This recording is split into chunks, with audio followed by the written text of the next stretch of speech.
So I've decided to take a quick little break to stop by one of my projects here, and it's a house that's built in a flood zone. And as such, it's raised. It's going to be higher off the ground than your typical house. So this whole lower level is really just about allowing the house to flood if it needs to. What we have is, when we're dealing with flood design, is a few things you need to know. There's a base flood elevation that's set by the flood insurance rate, whatever it's called, from their firm maps is what they're called, firm. So there's that. Now, it's roughly about here. That's your base flood elevation. And one of the requirements is that your first piece of structure that's not block, that doesn't handle water, something that doesn't handle water well, has to be at least 1 foot over this. So our wood starts up here. House, we originally were going to try to lift, but the lifters told us it's going to be a lot of hassle to try to lift it.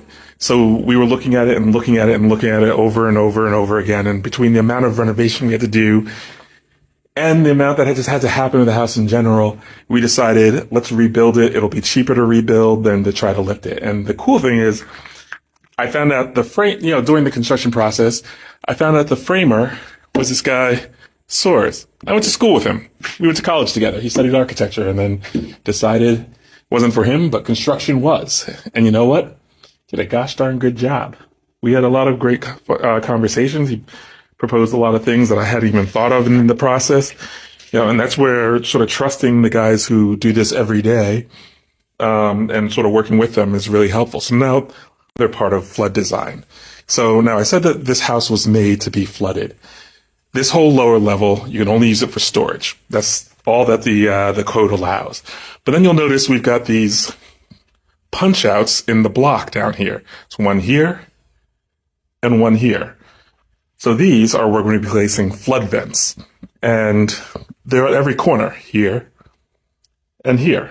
There's another one, so here and there and there. So what are flood vents? They're exactly like they sound they are. They're vents in the foundation that allow the house to flood. So you can imagine, let's describe this piece of plywood over here. When a flood happens, the water presses against the house.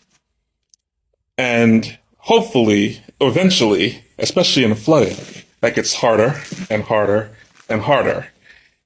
And that's where you end up with a lot of the damage, is when that water just hits up against it and can't go in. So you put these flood vents in, and there actually are like metal vents that go in there that open and close. So, that allows the water to come in and through and equalize the pressure so that you don't have water pushing against the house, but it actually is able to go through and just sort of like stand there like that. The other side of the vent is that it opens so that as the water recedes, that flood water has a way of getting out. So some of the things that are required in flood design is that the grade in here, so we're going to end up pouring a slab eventually, but that grade in here has to be higher than the highest adjacent grade of the building. So what does that mean?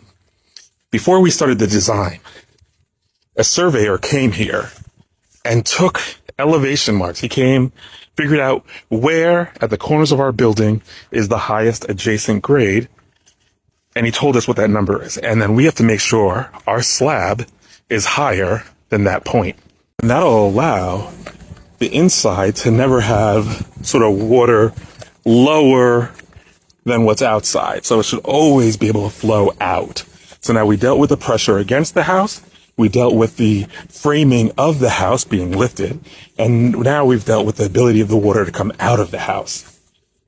And one of the things that always becomes an issue with flood design is how do you get into the house?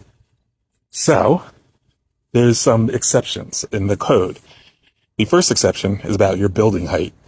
In New Jersey, single family construction, typically your building height limits are somewhere in that 35-foot range.